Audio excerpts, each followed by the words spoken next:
सदाशिवसमारम्भाम् शङ्कराचार्यमध्यमाम् अस्मदाचार्यपर्यन्ताम् वन्दे गुरुपरम्पराम् वन्दे गुरुपरम्पराम्।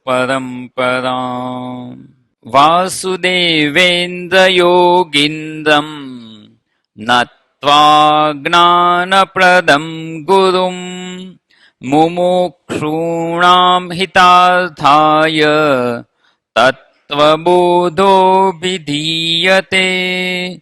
साधनचतुष्टयसम्पन्नाधिकारिणां मोक्षसाधनभूतं तत्त्वविवेकप्रकारं वक्ष्यामः। साधनचतुष्टयं किम्? नित्यानित्यवस्तुविवेकः, इहामुत्रार्थफलभोगविरागः, समाधिषडगसम्पत्तिः, मुमुक्षुत्वं चेति। नित्यानित्यवस्तुविवेकः कः? नित्यं वस्तु एकं ब्रह्म, तद्व्यतिरिक्तं सर्वम् अनित्यम्। अयमेव नित्यानित्यवस्तुविवेकः। विरागः कः? इह स्वर्गभोगेषु इच्छाराहित्यम्। समाधिसाधनसम्पत्तिः का? शमो परमस्तितिक्षा श्रद्धा समाधानं चेति। शमः कः? મનોનિગ્રહ। શમ એટલે શું? તો કે મનનો નિગ્રહ, મનોનિગ્રહ, મનનો નિગ્રહ કરવો, મનને નિયમનમાં રાખવું.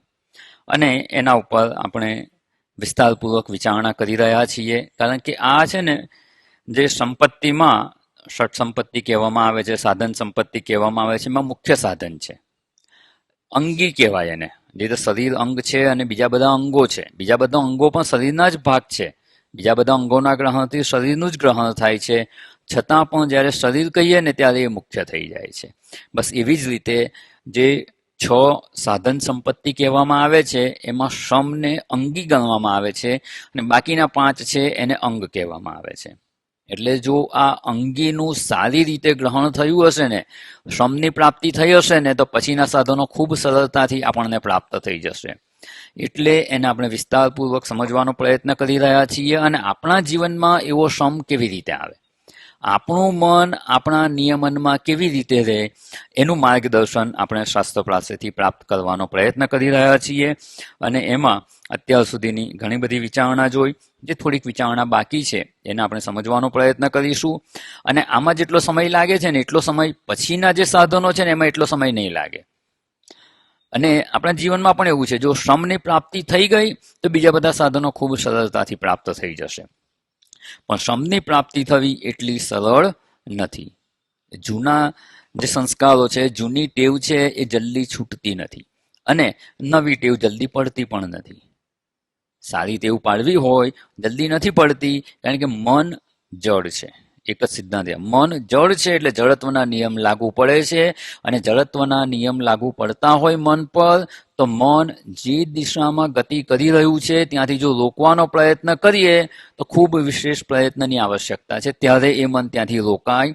અને જે નવી દિશામાં મનને પ્રવૃત્ત કરાવવું છે ત્યાં પણ ખૂબ વિશેષ પ્રયત્નની આવશ્યકતા છે. એટલું બળ લગાડવામાં આવે તો જ એ ગતિમાં આવે.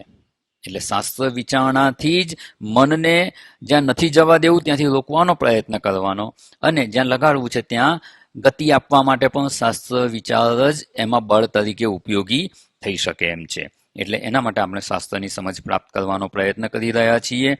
અને એમાં આપણે જે માઇન્ડ મેનેજમેન્ટ કેવી રીતે કરાય, મનને આપણા નિયમનમાં કેવી રીતે રાખી શકાય, એના માટે આપણે શંકરાચાર્યજી જે વિવેક ચૂડામણીમાં જે શ્રમની વ્યાખ્યા કરી છે એને સમજવાનો પ્રયત્ન કરતા હતા. કારણ કે અહીંયા તો માત્ર મનોનિગ્રહ કહી દીધું, પણ મનનો નિગ્રહ કેવી રીતે કરવાનો ને એ અન્ય ગ્રંથોમાં સમજાવેલું છે.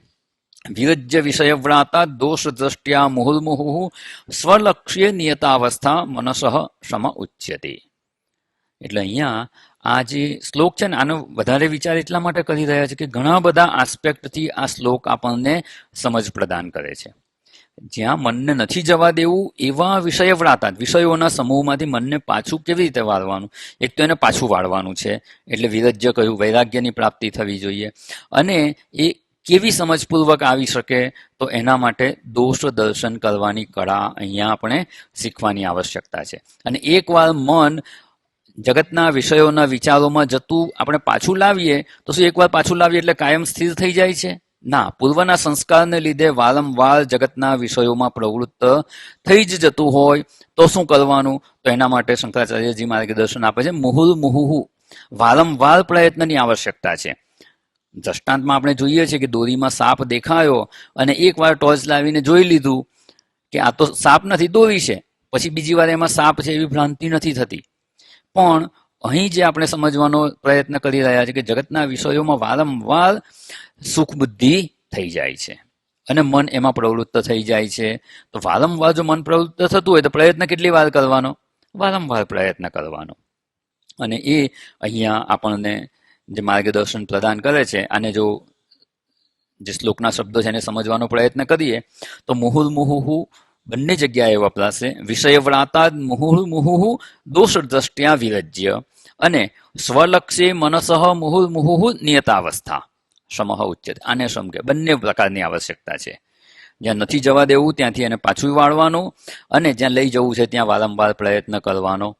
એટલે એમ કહેવાય ને કે જે કરવા યોગ્ય હોય એ કરવાનું જ, ન કરવા યોગ્ય હોય એ નહીં જ કરવાનું. આપણે જે કરવા યોગ્ય હોય એ જ મન કરે અને ન કરવા યોગ્ય હોય તે ન કરે તો મન આપણા નિયંત્રણમાં છે એવું કહેવાય. એટલે પહેલા જાણી લેવાનું કેવી રીતે મનને પાછું વાળવાનું છે. વૈરાગ્યમાં આખી વિચારણા આપણે વિસ્તારપૂર્વક જોઈ ગયા, પણ એનાથી જો વૈરાગ્ય દ્રઢ ના થયો હોય તો અહીંયા આ વિચારણા દ્વારા દોષ દર્શન કરી અને મનને પાછું વાળવાનો પ્રયત્ન કરવાનો છે. એનાથી થશે શું? તો કે વૈરાગ્ય જ દ્રઢ થશે. પ્રતિપક્ષ ભાવના કરવાની. એમાં દોષ દર્શન કયું? દોષ દર્શન કહીએ કે પ્રતિપક્ષ ભાવના, વિપરીત પક્ષ. પ્રતિ એટલે શું? સામેનું. જ્યાં આપણને રાગ છે તો ત્યાં એના દોષ જોવાના અને જ્યાં દ્વેષ છે ત્યાં એના ગુણ જોવાના. સામેના પક્ષમાં બેસીને જોવાનું. અને એ પ્રતિપક્ષ ભાવનાનું ખૂબ સુંદર જો સમજાવવામાં આવ્યું હોય તો ભજગોવિંદમ સ્તોત્રમાં. ભજગોવિંદમમાં જગતમાં જ્યાં જ્યાં આપણને સુખ બુદ્ધિ થઈ રહી છે ને એના દોષ દર્શન કરાવે છે. પ્રતિપક્ષ ભાવનાથી વિચારણા કરે છે. જો શરીરમાં આસક્તિ છે તો શરીરના દોષ બતાવે છે કે જ્યાં સુધી યાવત પવનો નિવસતી દેહે. પછી જો સગા સંબંધીઓમાં આસક્તિ છે તો એના દોષ દર્શાવે છે. જગતના ભોગ્ય પદાર્થોમાં આસક્તિ છે તો એના દોષ દર્શન કરાવે છે. જો જગતમાં ધન પ્રાપ્તિમાં અર્થોપાર્જનમાં આસક્તિ છે તો એના દોષ દર્શાવે છે. એટલે ઘણી વાર છે ને લોકો કહે કે શંકરાચાર્યજી બધે દોષ દર્શન જ કરાવે છે, બધે દોષ જ દેખાય છે એમને. કોઈ પણ વસ્તુનું નિરૂપણ કરવું તો બંને કરવું જોઈએ. એના દોષ પણ બતાવવા જોઈએ, ગુણ પણ બતાવવા જોઈએ, તો જ યથાર્થ દર્શન થાય. તો શંકરાચાર્યજી માત્ર દોષ દર્શન કેમ કરાવે છે? તો કે એમને ખબર છે કે ગુણ તો બધાને ખબર જ છે. અર્થના એટલે ધનના લાભ કેટલા છે એ ગણાવવાની જરૂર ખરી? ના, એ ખબર જ છે. જે ખબર જ હોય એ જણાવવાની જરૂર નથી. પણ એમાં સુખ બુદ્ધિ છે ને એટલે એના ગુણ જ દેખાય છે, દોષ દેખાતા નથી. અને દુઃખી થઈએ છીએ એટલા માટે શંકરાચાર્યજી દોષ દર્શન કરાવી અને એમાંથી સુખ બુદ્ધિ આપણી દૂર કરે. એટલે કેવી રીતે મનને બ્રેક મારવીને એ સમજવાની આવશ્યકતા છે. વાહન ચલાવતા હોઈએ તો બ્રેક મારતા આવડવું જોઈએ. એકવાર એક સરસ ઘટના ઘટી. એક ભાઈ ઊભા હતા, યંગ હતા, છોકરો હતો, અને એનો મિત્ર એની ટુ વ્હીલર લઈને આવે છે, હીરો હોન્ડા મોટરસાયકલ લઈને આવે છે. એને થોડી ઘણી ખબર હતી પણ બહુ ચલાવવાનો અભ્યાસ નહોતો. પેલું મોપેડ આવે ને, લ્યુના આવતું હતું પહેલા, ગિયરલેસ હોય, એ એણે ચલાવેલું. સાયકલ આવડે, મોપેડ આવડે, ક્યારેય આ ગિયરવાળી ગાડી એણે ચલાવી નહોતી. અને પેલો જેવો મિત્ર ગયો ને તો ચાવી મૂકીને, ચાવી અંદર જ હતી, થોડીક વાર મને પાછું જવું એટલે એ તો બેસી ગયો કે લાવો ને એક આંટો મારી આવું. એવો બેઠો એટલો ખરો. પછી આ એને તો ચાલુ કરી એક્સિલેટર ક્યાં છે ખબર છે. એને મોપેડમાં બ્રેક આવે, ડાબા હાથે બ્રેક આવે અને એક્સિલેટર આવે. એટલે એને ખબર કે આ છે, દેખાયું એને કે આ તો બ્રેક જેવું છે. ગાડી તો ચાલુ થઈ ગઈ અને એના ઘરથી નીચે ઉતરે ને તો ઢાળ હતો ઉતરવાનો, ઘણો લાંબો ઢાળ હતો. એને તો ગાડી ચાલુ કરી, પણ હવે બ્રેક ક્યાં છે? બ્રેક દબાવે તો જેમ આ તો ક્લચ હોય ડાબા હાથ પર, તો એટલે ક્લચ દબાવે એટલે ગાડી ફ્રી થઈ જાય, એટલે વધારે દોડે. ગાડી ઊભી રાખવા ઈચ્છે છે પણ ગાડી ઊભી નથી રહેતી. એટલે એટલામાં એક કાર ચલાવતા હતા ભાઈ, તો એને પૂછે છે તને હીરો હોન્ડા આવડે છે? એમ ગાડી ચાલુ જ છે અને સ્પીડ પણ ઘણી એવી હતી. એટલે પેલાને પૂછે છે તને હીરો હોન્ડા ચલાવતા આવડે છે? એટલે પેલો જે ગાડી ચલાવતો હતો એ કહે કે હવે હું ગાડી ચલાવું છું, મને પૂછે છે કે હીરો હોન્ડા આવડે છે? એ તો આવડતું જ હોય ને એમ. પણ કંઈ જવાબ આપી પહેલા તેની ગાડી આગળ જતી રહી. આગળ બીજી એક જીપ વાળો હતો, તો એને પૂછે છે તને હીરો હોન્ડા ચલાવતા આવડે છે? તો જવાબ આપી પહેલા આગળ નીકળી ગયો. સ્પીડ વધતી જ જાય છે. આગળ એક ટ્રક વાળો હતો, એને પૂછે છે એટલે ટ્રક વાળો ગુસ્સે થયો, પણ શું કે જવાબ આપે પહેલા નીકળી ગયો આગળ. એક બસ વાળો મળ્યો, છેલ્લે એક ટ્રેક્ટર વાળો હતો, ટ્રેક્ટર વાળાને પૂછે છે કે તને હીરો હોન્ડા ચલાવતા આવડે છે? અને એની આગળ નીકળી ગયો. પછી ગાડીની સ્પીડ એટલી વધી ગઈ કે ગાડી સ્લીપ થઈ ગઈ અને પડી ગયો નીચે એ અને એની ઉપર હીરો હોન્ડા. હવે ઊભું થવાય એવું નહોતું, હાથ પગ ભાંગી ગયા અને ગાડી પોતાની ઉપર. હવે એટલી વારમાં પેલું ટ્રેક્ટર વાળો, ટ્રેક્ટર નજીક આવી ગયું, બસ વાળો આવી ગયો, જીપ વાળો, કાર વાળો, બધા ભેગા થઈ ગયા અને રસ્તો બ્લોક થઈ ગયો. હવે બધા જોયું તો બધા પછી બહાર આવીને જોયું કે શું થયું. પછી પેલાને જોયું કે આ તો આ જ હતો કે હીરો હોન્ડા ચલાવતા આવડે જેવું પૂછતો હતો ને એ જ હતો. પછી એને તો હટાવીને ઊભો કર્યો અને બધા ધમકાવવા માંડ્યા તો તને જ આવડતી નથી ને અમને પૂછતો હતો? તો કે મન નહોતી આવડતી એટલે જ તમને પૂછતો હતો કે તમને આવડે છે, એમાં બ્રેક ક્યાં છે મને કહો. હું બ્રેક દબાવું છું પણ બ્રેક લાગતી નથી. ક્યાં છે બ્રેક એ જ તમને પૂછતો હતો. હવે જો આવી રીતે વાહન પર બેસી ગયા, વાહન ખૂબ સરસ છે, આપણને આપણા ગંતવ્ય સ્થાને લઈ જઈ શકે એવું છે, પણ એને બ્રેક મારતા જો ન આવડે તો શું થાય? આવી હાલત થાય. એટલે પહેલા બ્રેક મારતા શીખી લેવાનું. કઈ દિશામાં જવું હોય ક્યારે જરૂર પડે ત્યારે બ્રેક મારતા આવડવું જોઈએ, એક્સેલરેટર આપતા પણ આવડવું જોઈએ. તો જ્યાં મનને નથી જવા દેવું ત્યાં બ્રેક મારવાની, જ્યાં મનને લઈ જવું છે ત્યાં એક્સેલેટર પણ આપવું પડે. એટલે બંને આવડવું જોઈએ. અને એ જો આપણે શીખી શકીએ તો આપણે આપણા વાહનને સારી રીતે ચલાવી શકીએ. બસ એવી જ રીતે આપણા મનને પણ ક્યાં બ્રેક મારવાની અને ક્યાં એક્સેલરેટર આપવાનું એ આવડે તો જ વાહન આપણા નિયંત્રણમાં છે એવું કહી શકાય. અને આવો પ્રયત્ન ક્યાં સુધી કરવાનો? મનને ક્યાંક બ્રેક મારવાની, ક્યાંક એક્સેલરેટર આપવાનું. અને મનને જ્યારે બ્રેક મારીએ કે જગતના વિષયોમાંથી પાછું વાળવાનો પ્રયત્ન કરીએ, અને અહીંયા કહ્યું છે મુહુ મુહુ, વારંવાર, એટલે ક્યાં સુધી કરવાનું? વરસ, 2 વરસ ચાલુ જ રાખવાનું. અને એના માટે એક સરસ દ્રષ્ટાંત આપવામાં આવે છે કે સમુદ્ર કિનારે બેઠા હોઈએ, ઘાસનું તણખલું આપણા હાથમાં હોય, ઘાસના તણખલાની ટોચ પર જેટલું પાણી આવે એટલું પાણી લેવાનું ને ખંખેરવાનું, પાણી લેવાનું ને ખંખેરવાનું. ક્યાં સુધી કરવાનું? સમુદ્ર ખાલી થાય ત્યાં સુધી. આટલી ધીરજ હોય ને એને જ આ પ્રયત્ન કરવાનો. કારણ કે અનેક જન્મોના સંસ્કાર છે, અનેક વાસનાઓ છે. એક વિષયમાંથી સુખ બુદ્ધિ દૂર કરશો તો બીજા વિષયમાં થશે, બીજા વિષયમાંથી દૂર કરશો તો ત્રીજા વિષયમાં થશે. અને જ્યાં જ્યાં સુખ બુદ્ધિ રહેલી હશે ને ત્યાં મન જવાનો પ્રયત્ન કરશે જ. એટલે મન તો જશે જ. આપણે શું આપણું કર્તવ્ય શું? જે વિષયમાં ન જવા દેવું હોય એમાં મન જાય તો એને પાછું લાવવાનો એટલો જ પ્રયત્ન કરવાનો. આપણે તો એ ઘાસના તણખલાથી સમુદ્રનું જળ ખાલી કરવાનો પ્રયત્ન કરતા રહેવાનું. મન તો જતું જ રહેશે. આનાથી થશે શું કે એક ફાવટ આવી જશે આપણને. જે તે જપ કરતા હોય અને મન બીજા વિષયમાં ગયું તો શું કરવાનું? પાછું લાવવાનું. બસ જગતના વિષયોમાં મન તો જશે જ, જાય ત્યારે એને પાછું લાવતા શીખી જવાનું. બસ આટલો જ પ્રયત્ન કરો. નહીં જાય એવી વાત નથી. એટલે આપણે જ્યારે મનને જ્યાં લગાડવું હોય ત્યાં લગાડવાનું. ખાવા બેસીએ તો ખાતી વખતે મન ખાવામાં જ લાગેલું રહે. એટલે પેલું અંગ્રેજીમાં કહેવત છે ને, work while you work, play while you play. બસ અહીંયા એવું છે. એ વિષયમાં આપણે મન લગાડવા ઈચ્છીએ. આપણે જે કામ કરતા હોઈએ જ્યારે એમાં જરૂર હોય ત્યારે મન એ જ વિષયમાં લાગવું જોઈએ. અહીંયા એવું નહીં સમજવાનું કે બસ આખો દિવસ હું આત્મા છું કે હું બ્રહ્મ છું એવું ચિંતનમાં મન લાગી રહે. જ્યારે જે વિષયમાં મનને લગાડવા ઈચ્છે એમાં લાગવું જોઈએ. અને એટલે જ અહીંયા સ્વલક્ષ્ય કહી દીધું છે. સ્વલક્ષ્ય જ્યારે આત્મચિંતન કરીએ ત્યારે આત્મ સ્વરૂપ આપણું સ્વલક્ષ્ય છે, આપણે નિશ્ચિત કરેલું, નિર્ધારિત કરેલું લક્ષ્ય. જ્યારે આપણે વ્યવહારમાં પ્રવૃત્ત હોઈએ ત્યારે આપણું લક્ષ્ય બીજું હોઈ શકે, અને જેમાં હોય એમાં જ મન પ્રવૃત્ત થવું જોઈએ. વિદ્યાર્થી અધ્યયન કરતો હોય તો અધ્યયનમાં જ એનું મન લાગેલું રહેવું જોઈએ, બાકી 24 કલાક એના વિચાર ના કરે. જ્યારે બીજું કામમાં પ્રવૃત્ત થાય ત્યારે એના વિચારોમાં મન લાગેલું રહેવું જોઈએ. એટલે અહીંયા સ્વલક્ષ્ય એટલે ઘણા બધા અર્થનું એમાં આપણે સમજવાનો પ્રયત્ન કરવાનો છે. જ્યારે જે વિષયમાં મનને એકાગ્ર કરવા ઈચ્છીએ ને એમાં એ લાગવું જોઈએ. અને એટલે અહીંયા જે વાત કરીને મન બીજા વિષયોમાં જતું કેમ રહે છે, એક વાર એનો આપણે વિચાર કરેલો. બીજા વિષયમાં જતું રહે છે તો કયા વિષયોમાં જાય? એ વખતે હોમવર્ક પણ આપેલું. હા, જ્યારે પણ જોબ કરવા બેસો એકવાર પ્રયત્ન તો કરજો. કરતા જ હશો બધા, પણ હવે જ્યારે કરો ને ત્યારે થોડું ઓબ્ઝર્વ કરજો કે મન કયા વિષયોમાં જાય છે. જ્યાં રાગ હશે એમાં જ મન જશે. જે વિષયમાં રાગ કે દ્વેષ નહીં હોય એમાં મન ક્યારેય વિક્ષિપ્ત થતું નથી.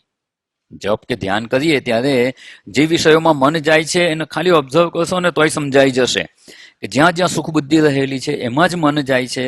તો કરવાનું શું? આપણો પ્રયત્ન શું છે? જ્યારે જે વિષયમાં મનને લગાડવું છે એમાં લાગેલું રહેવું જોઈએ. તો જે કારણને લીધે મન એમાં નથી લાગતું, જે કારણને લીધે મન એ સિવાયના વિષયોમાં જતું રહે છે, તો એ કારણને દૂર કરવાનું. એ કારણ કયું છે?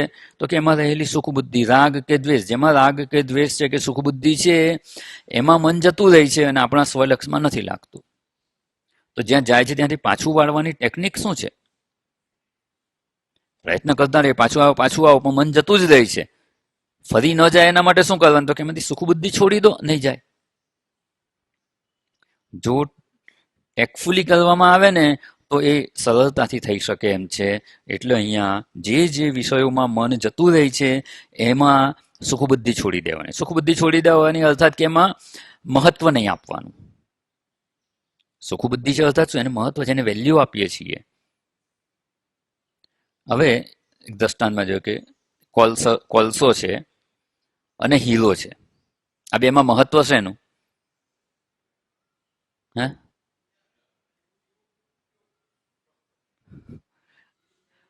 કોઈ કેમિકલ એન્જિનિયર હોય કે કેમિસ્ટ્રીનો વિભાગના હોય વિદ્યાર્થી, એને પૂછો કે આ શું છે તો શું કહેશે? કાર્બન છે. અને હીરો બતાવશો તો શું કહેશે? તો પછી આ મોંઘું ને આ સસ્તું કેવી રીતે? આની વેલ્યુ વધારે આની ઓછી કોણે મૂકી? આપણે જ મૂકી.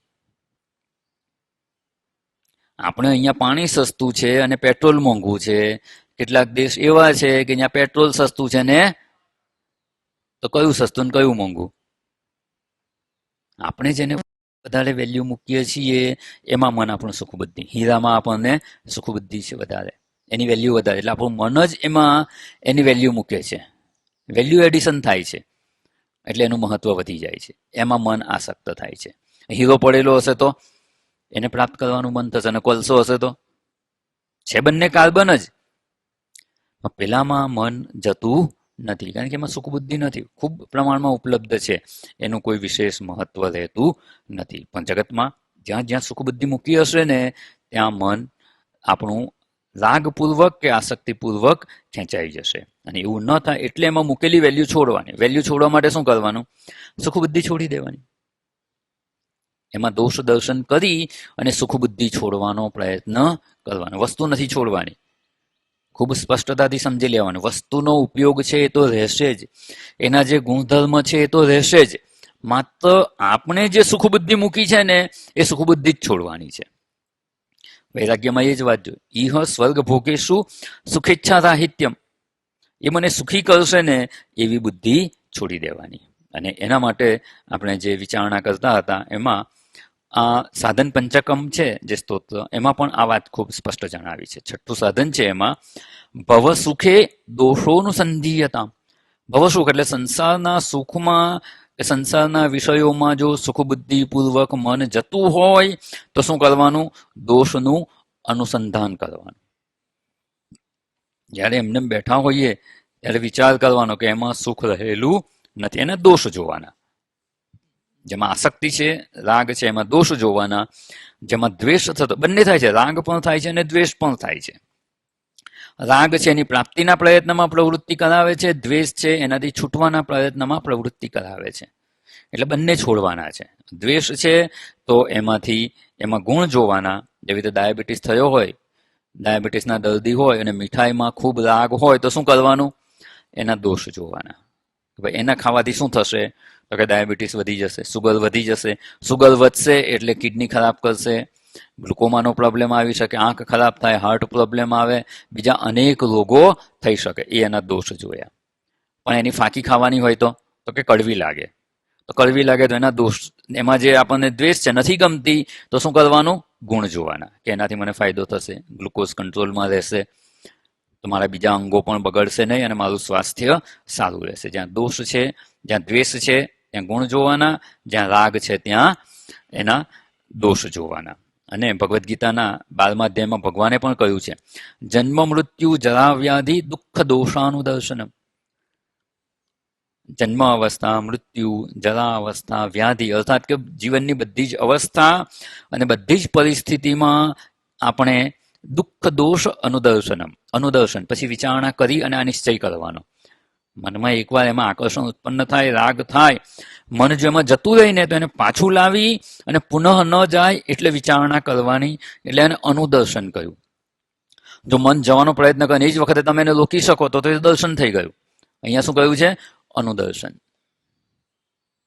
મનને પાછું વાળીએ પછી પુનઃ ન જાય એટલે એના માટે વિચારણા કરવાની. એને અનુદર્શન અહીંયા કહેવામાં આવે છે. તો એમાં દુઃખ દોષ અનુદર્શન. દુઃખ એવ દોષ.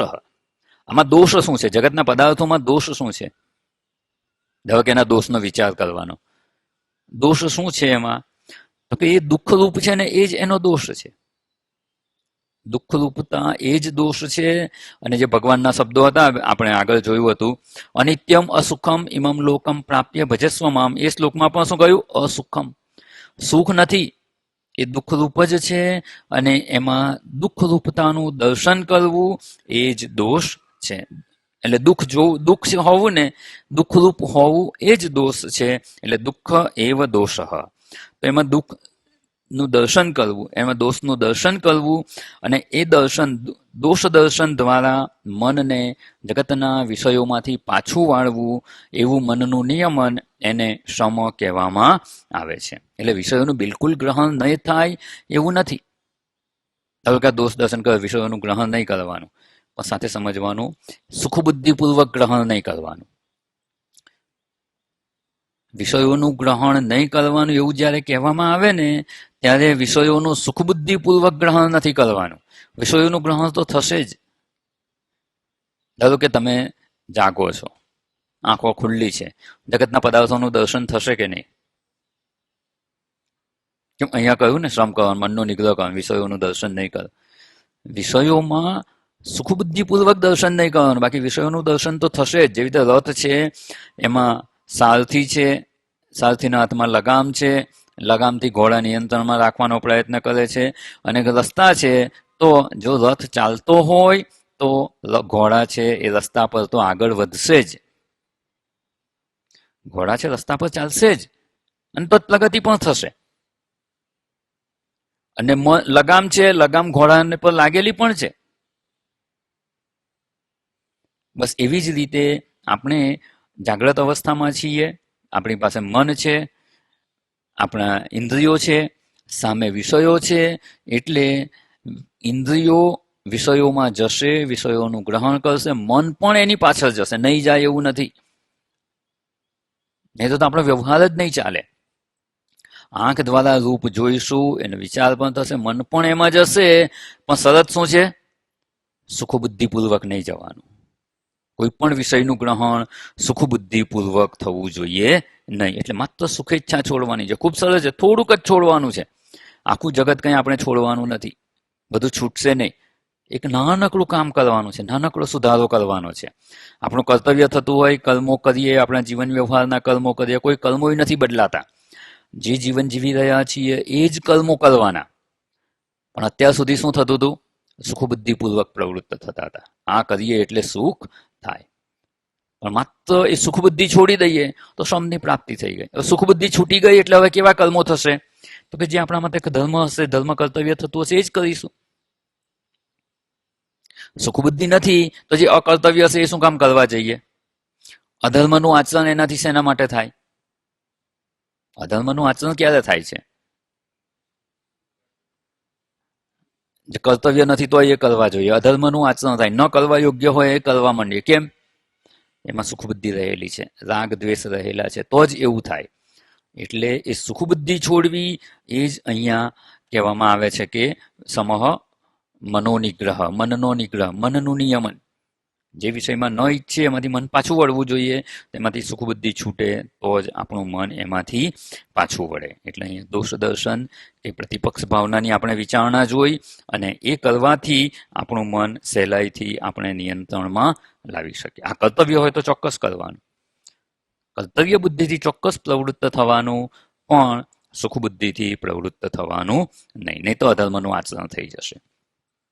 અને એક વસ્તુ યાદ રાખવાની, જ્યારે જ્યારે કોઈ પણ અધર્મનું આચરણ થાય, ન કરવા યોગ્ય કર્મ થઈ જાય અથવા જે અકર્તવ્ય હોય એનું આચરણ થઈ જાય, તો સમજી જવાનું કે ચોક્કસ ત્યાં આપણને સુખબુદ્ધિ રહેલી હશે. આમાં મહાભારતનું એક પ્રસિદ્ધ દ્રષ્ટાંત છે. દુર્યોધન એને જ્યારે કહેવામાં આવે છે કે તને તો ખબર છે ધર્મ શું ને અધર્મ શું. દુર્યોધનને ખબર હતી કે નહીં? દ્રોણાચાર્ય પાસે એમણે પણ ભણેલા, પાંડવોય ભણેલા. તો પાંડવો આટલા ધાર્મિક થઈ ગયા અને કૌરવો આટલા અધાર્મિક કેમ થઈ ગયા? બંને અધ્યયન કરેલું હતું. કેવું જીવન જીવવું જોઈએ એને ખબર નહોતી? ખબર હતી, પણ એવું જીવી નહોતા શકતા. કેમ અધર્મનું આચરણ કરે છે? જ્યારે એવું પૂછવામાં આવ્યું ત્યારે દુર્યોધનના મુખમાં જ વ્યાસજીએ શબ્દો ખૂબ સરળ મૂકેલા છે. જાનામી ધર્મમ નચમે પ્રવૃત્તિ. હું ધર્મને જાણું છું, પણ મારી પ્રવૃત્તિ થતી નથી. અને આપણને બધાને ખબર છે આપણું પણ કંઈક અંશે આવું જ છે જીવન. આપણને ખબર છે કે રોજ સવારે આપણે ભગવાનની સેવા પૂજા કરવી જોઈએ, જપ ધ્યાન કરવા જોઈએ, આત્મચિંતન કરવું જોઈએ, નિધિધ્યાસન કરવું જોઈએ. આખો દિવસ શાસ્ત્રની વિચારણા અનુસાર જ આપણે જીવન જીવવું જોઈએ. કોને ખબર નથી? આ કંઈ નવું કહું છું? કેવું જીવન જીવવું જોઈએ ખબર જ છે. જાનામી ધર્મમ નચમે પ્રવૃત્તિ, જાનામી અધર્મમ નચમે નિવૃત્તિ. ખબર છે કે આવું જીવન ન જીવવું જોઈએ, અધર્મનું આચરણ ન કરવું જોઈએ, છતાં પણ એમાંથી નિવૃત્ત થવાતું નથી, અર્થાત કે એમાંથી છૂટાતું નથી. અને આજકાલ જો ઘણા બધા લોકોને વિડીયો ગેમ રમવાની ટેવ હોય, મોબાઈલ પર વોટ્સએપ ફેસબુક જોવામાં કલાકો જતા રહે. કંઈ બીજું કામ કરું તો કે મારી પાસે ટાઈમ નથી, અને મોબાઈલ પર વોટ્સએપ અને ફેસબુક જોવામાં કલાકો નીકળી જાય.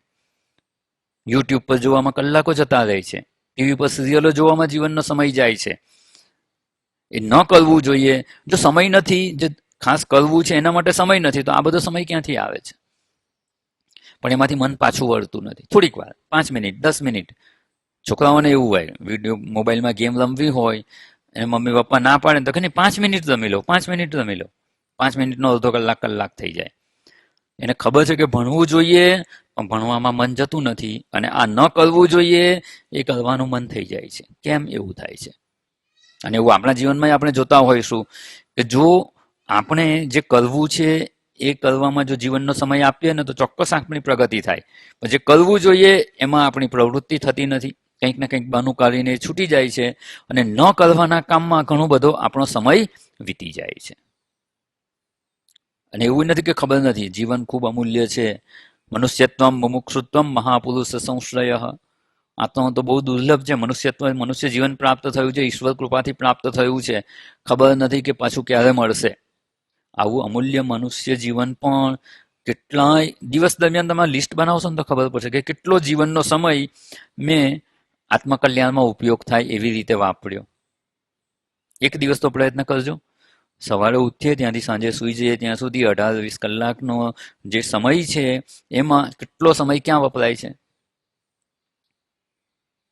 એ લિસ્ટ બનાવશો ને ત્યારે ખબર પડશે કે એમાંથી 5%, 10% જ માંડ વાપરીએ છીએ. બાકીનો સમય તો વ્યર્થ જ જાય છે. અને એ બધી પ્રવૃત્તિ તો બીજા કોઈ શરીરમાં જ થઈ જશે. મોજ મજા માટે આ મનુષ્ય જીવન છે જ નહીં. ઈશ્વરે આપણને આપેલું જ નથી. આપણે આપણા જીવનના કર્તવ્ય પ્રધાન જીવન જીવવાનું અને કર્તવ્ય પ્રધાન જીવન જીવી અને અધ્યાત્મ માર્ગે આગળ વધવાનો પ્રયત્ન કરવાનો છે. એટલે ત્યાં દુર્યોધન જે કહ્યું ને, જાનામી ધર્મમ નચમે પ્રવૃત્તિ, આપણે આપણા જીવનને જોવાની. એનું તો જીવન પૂરું થઈ ગયું. એના જીવન દ્વારા આપણે શું શીખવાનું?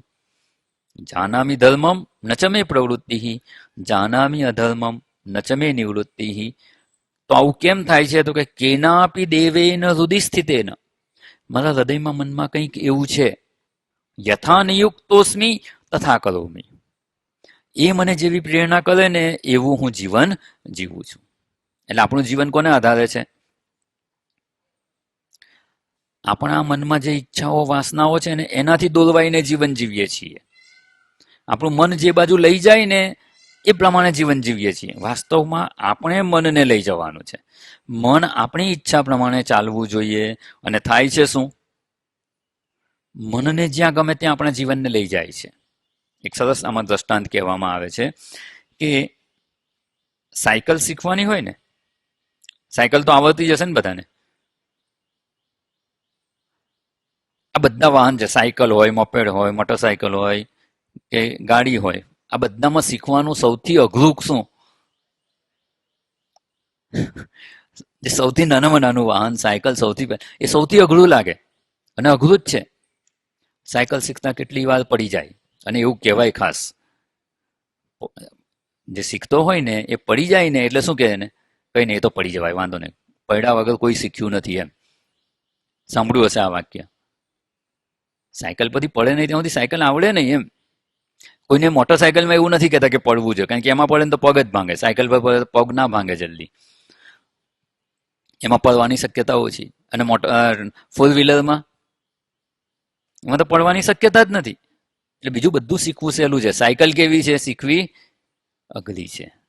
અને જ્યાં સુધી સાયકલ આવડતી ના હોય ને સાયકલ શીખતા હોય ત્યારે થાય શું? સાયકલ જ્યાં ઈચ્છે ને ત્યાં આપણને લઈ જાય.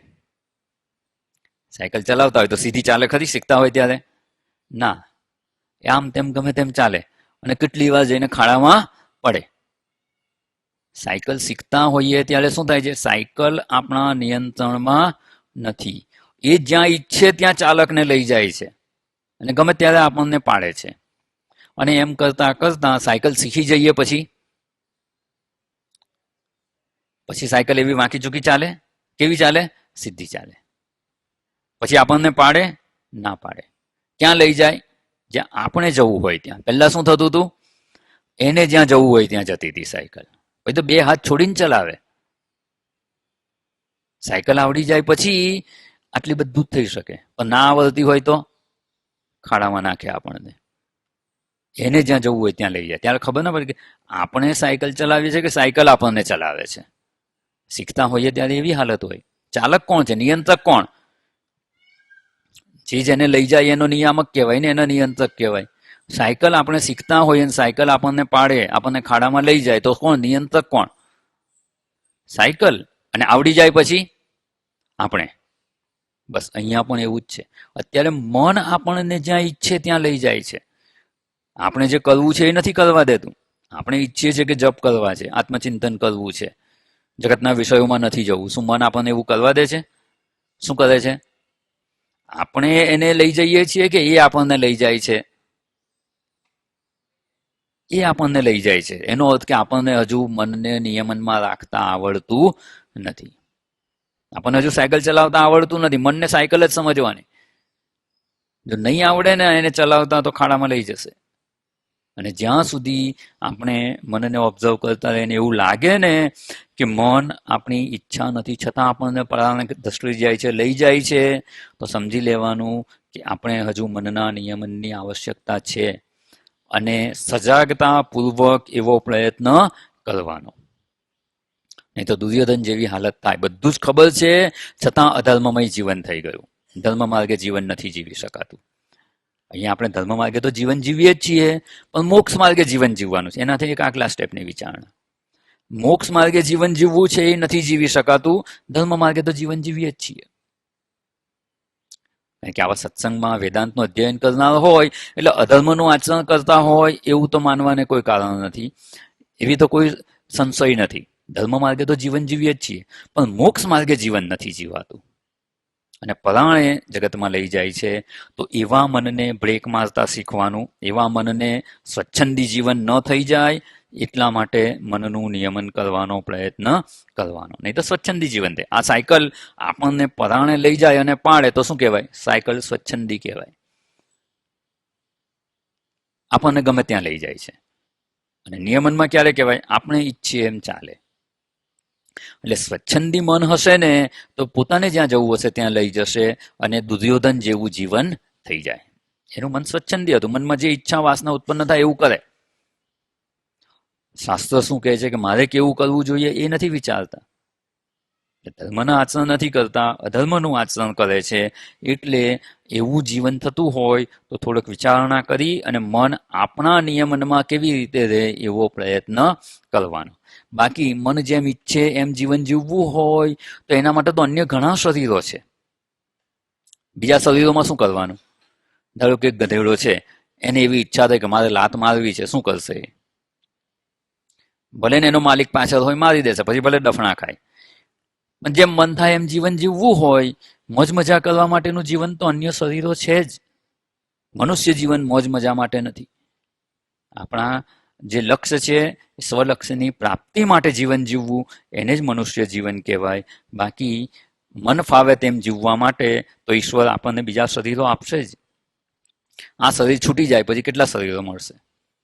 જે શરીરો મળશે એમાં કરવાનું શું? ભોગમય બધી ભોગ યોની છે, માત્ર એક જ મનુષ્ય યોની, એક કર્મ યોની છે. એમાં જ આપણે પ્રયત્ન કરી શકીએ એમ છીએ. બાકી બધી ભોગ યોની જ છે અને એમાં ભોગ મળશે જ. જે ભોગ મળશે બધા ભોગ ત્યાં ભોગવી શકીશું. પણ આ માર્ગે પ્રયત્ન ત્યાં નહીં થાય. એટલે આમ કહીએ ને તો વિદ્યાર્થી સ્કૂલમાં અધ્યયન કરતો હોય તો જ્યારે શિક્ષક ભણાવવા આવે તો એ પીરિયડમાં એને શું કરવાનું? ભણવાનું. પછી ધારો કે કોઈક શિક્ષક રજા પર હોય તો એ પીરિયડમાં શું કરવાનું? એ પીરિયડને કેવો પીરિયડ કહેવાય? Free period. ફ્રી પીરિયડમાં શું કરવાનું? પોતાને જે મજા કરવી હોય રમે કરે ને ઘણી વાર રમવાય લઈ જાય. ફ્રી પીરિયડ, શિક્ષક નથી આવતો બીજું કોઈ આવે ને રમાડે, મોજ મજાનો પીરિયડ હોય. એ ફ્રી પીરિયડમાં કરાય. પણ જ્યારે શિક્ષક હાજર હોય અને ભણાવતા હોય ત્યારે રમવામાં મન જતું રહે તો ઘણી વાર એવું હોય ને, નોટ હોય ને છેલ્લા પાના પર પેલું ચોકડી પાડીને ચોકડીને જીરો હોય ને રમત. શિક્ષક ભણાવતા હોય ને વિદ્યાર્થી પાછળ રમત રમતા હોય. અને એવું કરે તો શું એને એ અધ્યયન એનું સફળ થાય ખરું? ના થાય. એ વખતે એને શું કરવું પડે? ભણવું જોઈએ. અને ફ્રી પીરિયડ હોય ત્યારે અથવા વેકેશન હોય તો વેકેશન પણ પડે ને. કેટલા વેકેશન હોય વર્ષમાં? 2 હોય, દિવાળી વેકેશન ને ઉનાળુ વેકેશન. વેકેશનમાં એણે મોજ મજાપૂર્વક જે કરવું હોય એ કરી શકે. પણ જ્યારે અધ્યયન કાળ હોય ત્યારે એણે અધ્યયન કરવું જોઈએ. બસ એવું જ સમજી લેવાનું. આ મનુષ્ય જીવન છે ને એ આપણે મોક્ષ માર્ગની પ્રાપ્તિ માટેનો પ્રયત્ન કરવાનો અવસર છે. અને મનુષ્ય સિવાયના જેટલાય શરીરો મળશે, આ શરીર એક દિવસ તો સમાપ્ત થઈ જ જશે. મનુષ્ય શરીર જેવું છૂટી ગયું, પુનઃ મનુષ્ય શરીર ન મળે ત્યાં સુધી આપણા માટે કયું શું છે? વેકેશન જ છે. ત્યારે મજા કરીશું. અત્યારે શું કરવાનું? બસ એટલે મનને સમજાવવાનું. આ બધા છે ને મનને સમજાવવાના રસ્તા છે. પેલું કે એકવાર કહેવાથી માની જાય તો સારી વાત છે, નહીં તો એકવાર કહેવાથી ના માને તો શું કરવાનું? સમજાવવાનું. બેસાડીને શાંતિથી સમજાવવાનું. ના સમજે તો શું કરવાનું? વારંવાર પ્રયત્ન કરતા રહેવાનું. મુહુર્મુહુ. આ મનુષ્ય જન્મ છે ને એ પૂરો થઈ જશે ને પછી મજા જ કરવાની છે. જ્યાં જઈશું ત્યાં મજા જ મજા છે, ભોગ જ ભોગવવાના છે. એટલે અત્યારે ભોગ ભોગવવામાં કે મોજ મજા કરવામાં જીવનનો સમય વેડફવા જેવો નથી. અને જે શરીરમાં હોઈશું ને ત્યાં એને અનુરૂપ ભોગ મળવાના જ છે અને ત્યાં મજા જ આવશે. આપણને મીઠાઈ ખાવામાં જેટલો આનંદ આવે છે ને એટલો જ આનંદ ગાય ભેંસને સરસ લીલુંછમ ઘાસ મળી જાય તો એને એવો જ આનંદ આવે. આપણા કરતા ઓછો નથી હોતો આનંદ. એક સરસ એક કથા કહેવામાં આવે છે. ઇન્દ્રને, દેવોના રાજા ઇન્દ્રને કોઈક કંઈક એવું વર્તન થઈ ગયું હશે તો એને શ્રાપ મળે છે. ભૂંડની યોનિમાં એણે જવાનું. અને જેવો શ્રાપ મળ્યો એટલે સીધું કોઈ ગામ હતું, એ ગામની જે ગંદકી હોય, ગટર હોય, ત્યાં એનો ભૂંડ તરીકે જન્મ થઈ ગયો. એટલે ભૂંડ તરીકે ત્યાં રહે છે. હવે ભૂંડ થઈ ગયા એટલે શું? આગળનું બધું ભૂલી ગયા કે હું તો સ્વર્ગનો રાજા ઇન્દ્ર છું. એટલે ભૂંડ તરીકે જીવન જીવે છે. અને એ ગંદકીમાં તો એને મજા આવે. શહેરની મુખ્ય ગટર હતી અને એને તો જેટલી ગંદકી એટલું વધારે ગમે. એટલે તો ગંદકીમાં ત્યાં રહે છે. એ બીજી ભૂંડની સાથે એના જીવન જીવે છે. એના બચ્ચા થઈ ગયા અને આ એ જીવન જીવે છે. અને ધારો કે એને હતું કે 3 કે 4 વર્ષ એને ભૂંડ યોનિમાં રહેવાનું, જવાનું, ભૂંડ તરીકે જીવે છે. અને એ જીવતા જીવતા પછી એને તો ત્યાં જ ગમવા માંડ્યું. એને ગંદકી જ ગમે, એને ચોખ્ખાઈ આપો તો ના ગમે. પછી 4 વર્ષ થઈ ગયા ને પછી તેને જવાનું મન જ નથી થતું. પછી દેવો આવે છે કે શ્રાપનો સમય તો સમાપ્ત થઈ ગયો. એટલે ઇન્દ્રને કહે છે કે ચાલો હવે સ્વર્ગમાં. તો કે ના, સ્વર્ગમાં નહીં, મને તો અહીંયા જ ગમે છે. પછી પૂછે છે કે ના ના, તમારે તો ત્યાં સ્વર્ગમાં જ આવવાનું છે. તો કે સ્વર્ગમાં આવી ગંદકી હશે? શું પૂછે છે?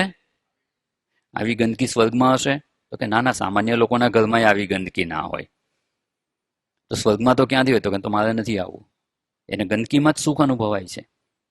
એને એ જ ભોગ યોગ્ય લાગે છે. એટલે અહીંયા આ જ્યાં જઈશું ને, જ્યાં જેવું શરીર પ્રાપ્ત થશે ત્યાં એવા ભોગ મળશે જ, એવું ભોગ સુખ તો મળશે જ. તો ભોગ સુખ પાછળ કે મોજ મજા માટે આ મનુષ્ય જીવન વેડફી દેવા જેવું નહીં. એ તો ભવિષ્યમાં મળવાનું જ છે. અને એટલા માટે અહીંયા આ મનુષ્ય જીવનમાં મનને નિયમનમાં રાખવાનો પ્રયત્ન કરવાનો. અને નિયમનમાં રાખવું એટલે આપણે જોઈ ગયા કે મનનું નિયમન એટલે શું? જે વિષયમાં આપણે ઈચ્છીએ તેમાં મન પ્રવૃત્ત થાય, ન ઈચ્છે તેમાંથી મન આપણી ઈચ્છા અનુસાર પાછું આવે. એટલે વિષય વ્રાતાદ દોષ દ્રષ્ટ્યા વિરજ્ય, એમાંથી મન પાછું આવવું જોઈએ. અને સ્વલક્ષ્યે નિયતાવસ્થા, અને આવું જો નિગ્રહ કરી શકીએ. નિયત અવસ્થા કહ્યું છે, એક એક શબ્દ ખૂબ અગત્યનો છે. નિયત અવસ્થા કહ્યું એટલે શું? કાયમ સ્થિતિ રહેવી જોઈએ, કાયમ મન નિયમનમાં રહેવું જોઈએ. ક્યારેક ક્યારેક તો પાગલ માણસનું મન નિયમનમાં હોય. કોઈ પાગલ હોય, શું 24 કલાક એનું વર્તન એવું હોય છે?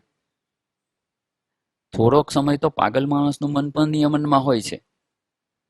તો સમજુ માણસ કોને કહેવાય? કાયમ માટે મન નિયમનમાં હોય.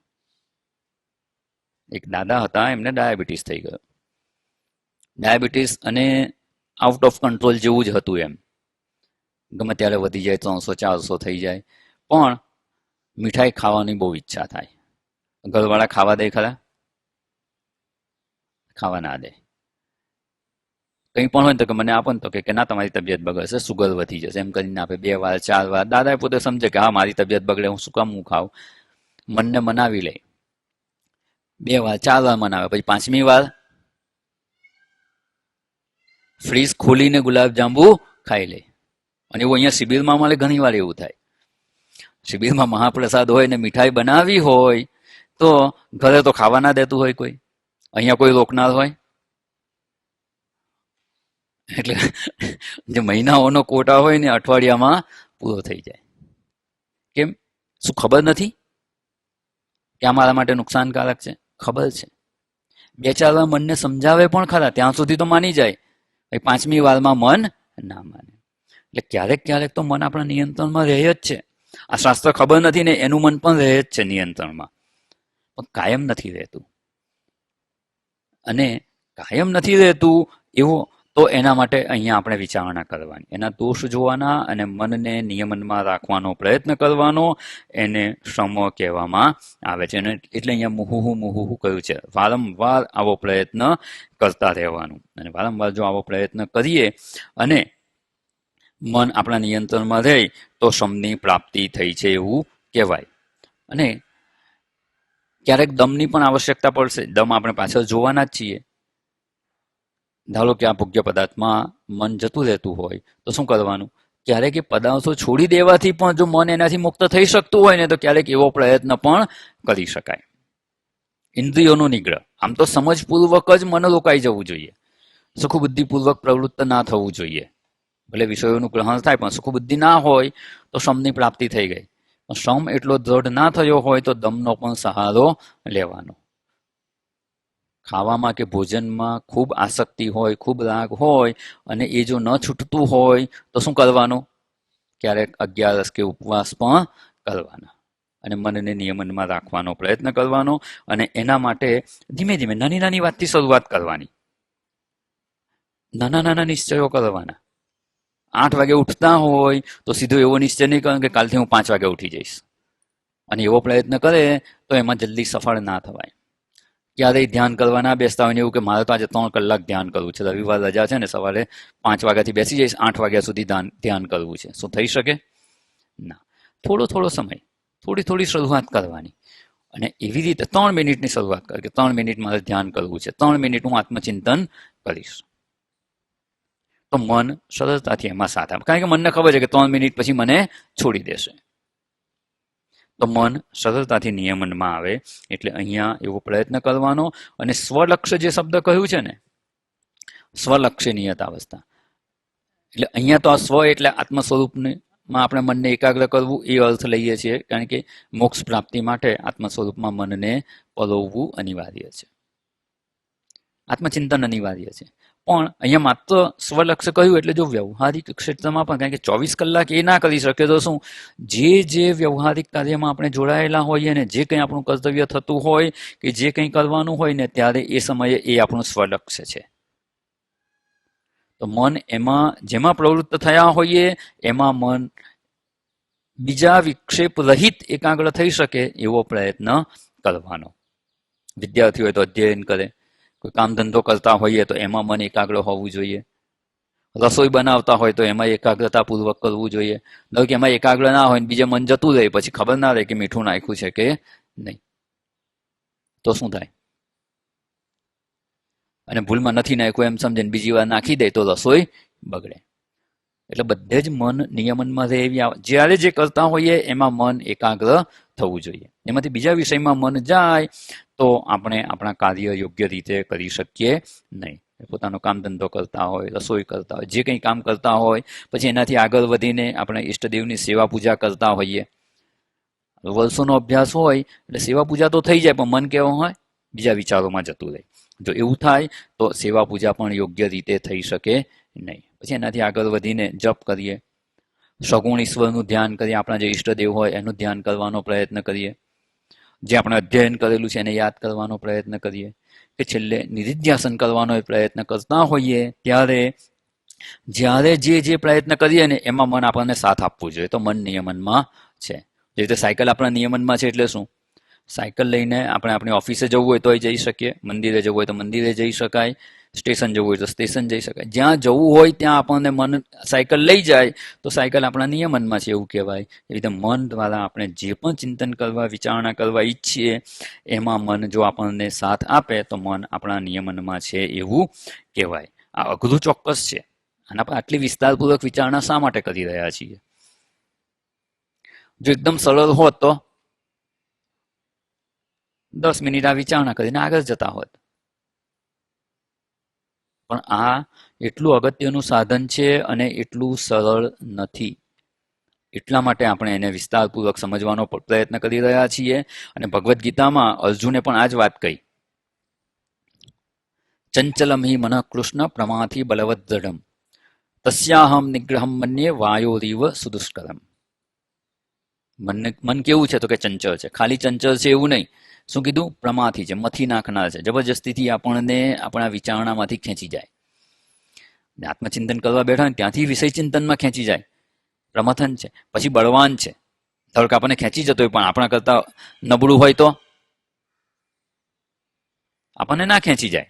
આપણે બળવાન હોઈએ તો એને રોકી દઈએ, પણ બળવાન છે, આપણા કરતાં વધારે બળવાન છે અને પાછું દ્રઢ છે. એકવાર ખેંચે પછી આપણને જલ્દી એમાંથી છૂટવા ના દે.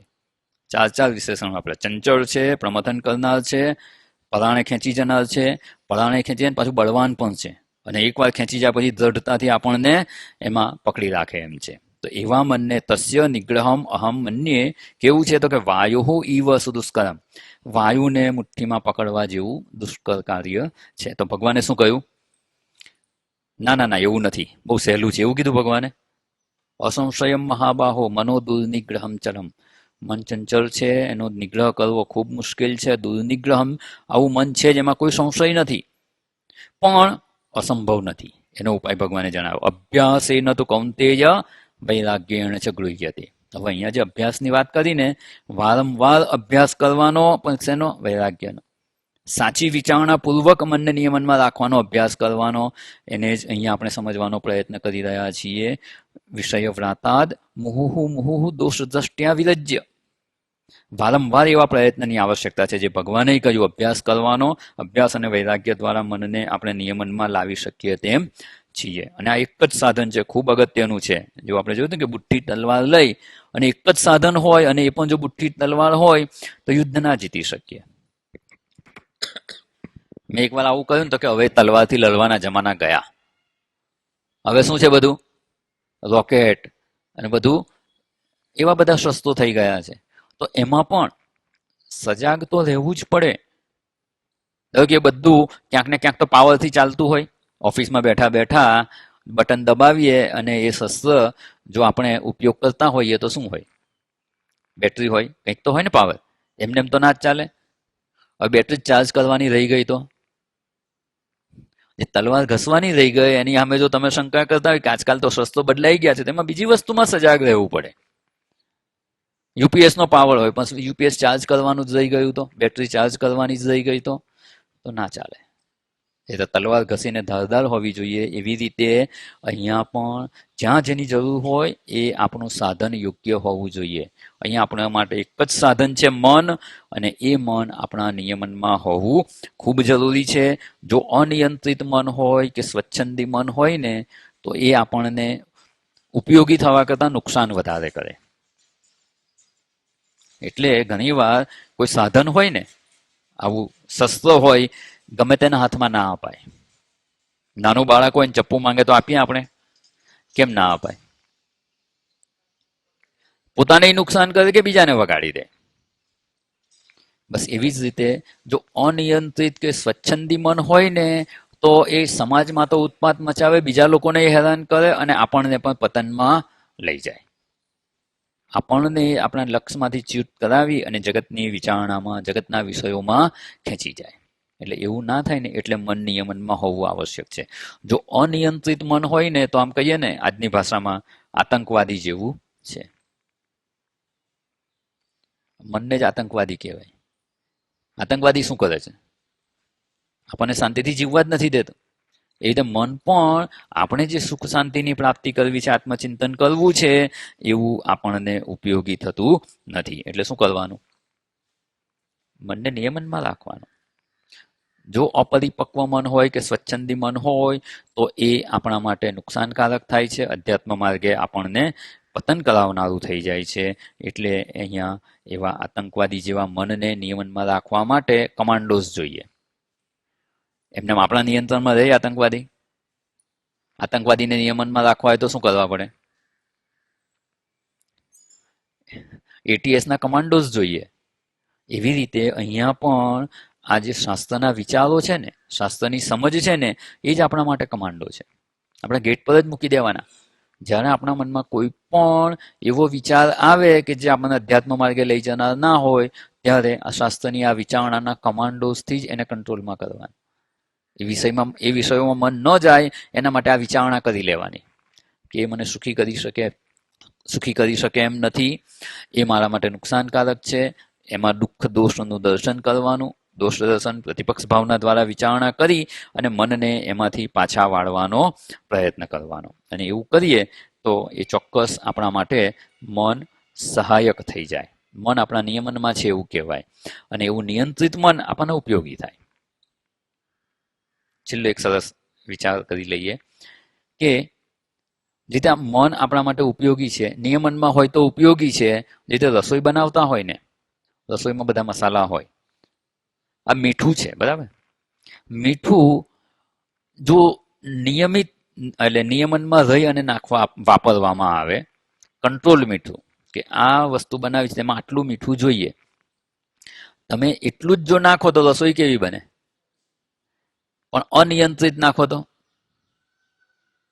વધારે પડી જાય તો, ઓછું પડે તો તોય મજા ના આવે.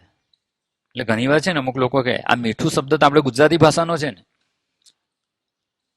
હિન્દી ભાષામાં શું કહેવાય? નમક કહેવાય. અને નમક એટલે ખારું હોય, પણ ગુજરાતીમાં શું કહીએ છીએ આપણે? મીઠું. એટલે કોઈ બહારનો માણસ આવે ને તો કે એ તો ये मीठा तो है नहीं, क्यों मीठा बोलते हैं इसको? એટલે ઘણાને એ પ્રોબ્લેમ થાય કે इसको आप मीठा कहते हैं, ये मीठा तो है नहीं. એને એટલા માટે મીઠું કહેવાય છે કે એનાથી રસોઈ મીઠી બને.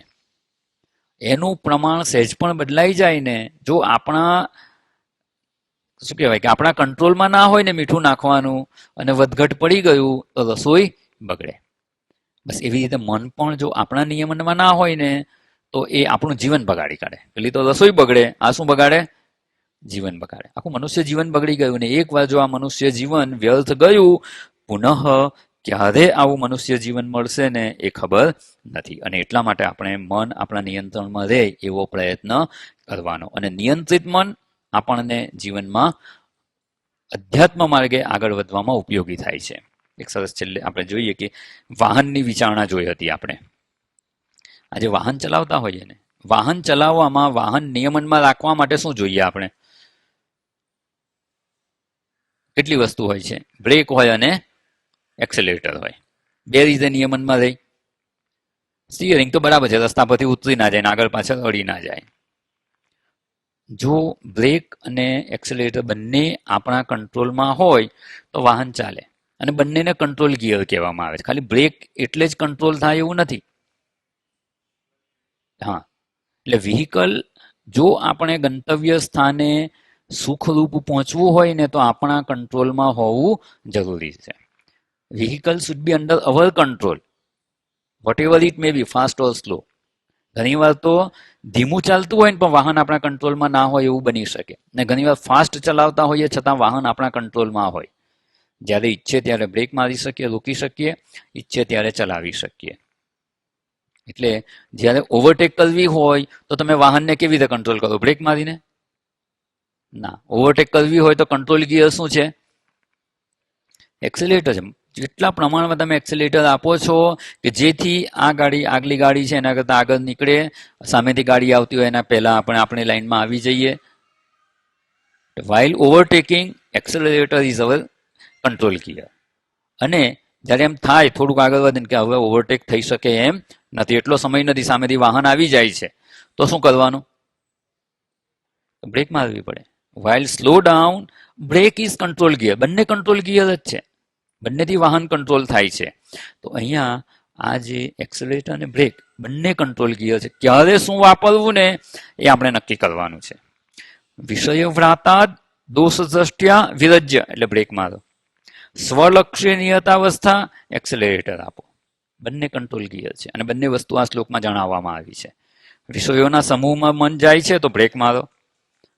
સ્વલક્ષમાં કે આપણે જેમાં મનને પલોવવું છે એમાં નથી પલોવાતું તો શું કરવાનું? એમાં એક્સેલેરેટર આપો. પ્રયત્નપૂર્વક એમાં આગળ વધવાનો પ્રયત્ન કરવાનો. અને ઘણા લોકોનું ડ્રાઈવર છે ને ડ્રાઇવિંગ કોમ્પ્યુટરાઇઝ ડ્રાઇવિંગ હોય છે. ખબર છે એટલે શું? ના, ઓટો નહીં. કોમ્પ્યુટરાઇઝ ડ્રાઇવિંગ હું એને કહું છું કે કોમ્પ્યુટરની ભાષા શું હોય? 0101 બાઇનરી. ખબર છે? Binary language. એમાં એક લખવું હોય તો શું લખવાનું? 1. પછી 2 લખવું હોય તો 0, એટલે 01 પછી 10. એટલે 0 અને 1 માં જ આખું બધું લખાય.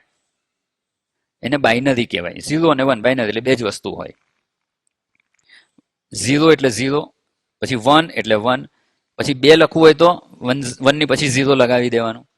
તો 10 એટલે 2, 11 એટલે 3. એવી રીતે આખી બાઇનરી લેંગ્વેજ ચાલે. એટલે એમાં હોય શું? 0 હોય કે 1 હોય. એ સિવાય વચ્ચેનું કંઈ હોય? બાઇનરીમાં વચ્ચેનું કંઈ હોતું નથી. એવી રીતે ઘણા લોકોનું ડ્રાઇવિંગ આ કોમ્પ્યુટરાઇઝ કહું છું એટલે બાઇનરી જેવું હોય. એમાં કાં તો એક્સેલેરેટર આપે તો ફૂલ એક્સેલેરેટર હોય, અને એવું લાગે કે આગલી ગાડીને એકદમ નજીક પહોંચી ગયા છે તો શું કરે? એકદમ બ્રેક મારે. ફૂલ બ્રેક મારવાની કે ફૂલ એક્સેલેરેટર આપવાનું, વચ્ચેની કોઈ પોઝિશન હોય જ નહીં. તો એ ગાડી નિયંત્રણમાં છે એવું કહેવાય. મારે એકવાર થયેલો અનુભવ એટલે હું કહું છું.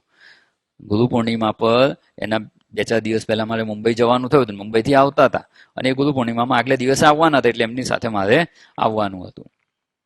મેં થોડે સુધી તો જોયું, એક્સેલેટર આપણે ફૂલ એક્સેલેટર આપવાનું છે. આગલી ગાડીના નજીક 2 ફૂટ 5 ફૂટનું ડિસ્ટન્સ થયું હોય ને, એટલે શું કરવાનું, એક્સેલેટરથી પગ લઈને બ્રેક મારવાની. એટલે ક્યારેક એવું લાગે કે આગલી ગાડી સાથે ભટકાઈ જશે અને એવી બ્રેક મારે કે પાછલી ગાડી ઠોકશે. બીજી કોઈ પોઝિશન જ નહીં, ધીમે ધીમે એક્સેલેટર આપવાનું, એવું કશું જ નહીં. આપે તો ફૂલ એક્સેલેટર, મારે તો ફૂલ બ્રેક. કલાક એક મેં જોયું, પછી મેં કીધું કે ઉંમરવાળા હતા, એટલે મેં તમે હવે શાંતિથી બેસો, હું ચલાવી લઉં છું. કંઈક ઓલવેઝ ચિંતા રહે. 0 અને 1 વાળું ડ્રાઇવિંગ હોય, ક્યાં ફૂલ એક્સેલેટર ક્યાં ફૂલ બ્રેક. તો એવી ગાડી ચલાવવી એ આપણા નિયંત્રણમાં છે એવું ના કહેવાય. એવી રીતે મન પણ ઈચ્છે ત્યારે એ વિષયમાં જાય, ન ઈચ્છે ત્યારે એને સરળતાથી પાછું લાવતા જો આપણને આવડી ગયું, તો એવું નિયંત્રિત મન પછી એને આપણે આપણા અધ્યાત્મક ક્ષેત્રમાં ઉપયોગ કરવાનો. જ્યારે આત્મચિંતનમાં પલોવવું હોય ત્યારે એમાં પલોવવાનું. જો બીજા વિષયમાં જાય તેમાંથી પાછું લાવતા શીખી જવાનું. અને આવી રીતે મનને જો નિયમનમાં રાખવાનો પ્રયત્ન કરવામાં આવે તો એ નિયંત્રિત મન આપણને ઉપયોગી થઈ શકે તેમ છે, અને એને શ્રમ કહેવામાં આવે છે. અને આવો શ્રમ આપણે પ્રાપ્ત કરવાનો પ્રયત્ન કરવાનો છે.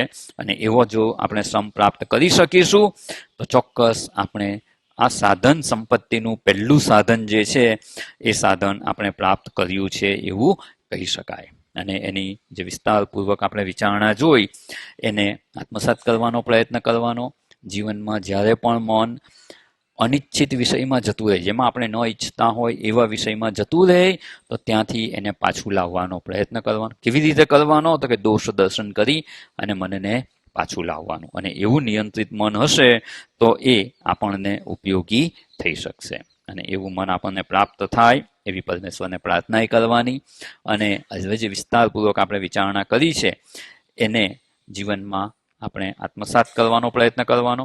અને એ થઈ જશે પછી આપણે બીજા વિષયમાં આગળ વધીશું. એટલે આખો દિવસ પ્રયત્ન કરી અને મનને નિયમનમાં લઈ લેજો, પછી આપણે આગળની વિચારણામાં આગળ વધીને પહેલું ધોરણ પાસ થાય તો બીજામાં જવાય ને. એટલે આજનો દિવસ પ્રયત્ન કરી જોજો, થોડુંક સજાગ રહી અને મનની પ્રવૃત્તિને વિચારવાનું. પેલું સાયન્સના સ્ટુડન્ટ હોય ને, ડિસેક્શન કરવાનું હોય લેબોરેટરીમાં, બધા જ દ્રષ્ટિકોણથી વિચારી લેવાનું. બસ એવી રીતે આપણા મનનું ડિસેક્શન કરવાનું કે મન ક્યારે કેવા વિચારો કરે છે, ક્યારે ક્યાં જાય છે, ક્યાં કેવી સમજપૂર્વક જાય છે. અને એવું ઓબ્ઝર્વ કરીશું ને તો સરળતાથી આપણે એને કરીશું. આપણે શું કરીએ, વાસ્તવમાં એને ઓબ્ઝર્વ જ નથી કરતા. મનને જેમ જીવવું તેમ જીવે છે. એટલે મનને જેમ જીવવું છે એમ જીવે છે, એના કરતાં આપણી ઈચ્છા પ્રમાણે મન વર્તન કરે ને એવો પ્રયત્ન આપણે કરવાનો. અને એવો પ્રયત્ન કરતાં કરતાં જેવું મન નિયમનમાં આવી જશે એટલે પછી આપણે એની આગળના બીજા સાધનમાં પ્રવેશ કરીશું. આજનો સમય થઈ ગયો છે, કાલે પુનઃ મળીશું, ત્યારે વિચારણા આગળ કરીશું. ઓમ પૂર્ણમદ પૂર્ણમિદમ પૂર્ણાત પૂર્ણમુદચ્યતે પૂર્ણસ્ય પૂર્ણમાદાય પૂર્ણમેવાવશિષ્યતે. ઓમ શાંતિ શાંતિ શાંતિ. હરિ ઓમ. શ્રી ગુરુભ્યો નમઃ. હરિ ઓમ.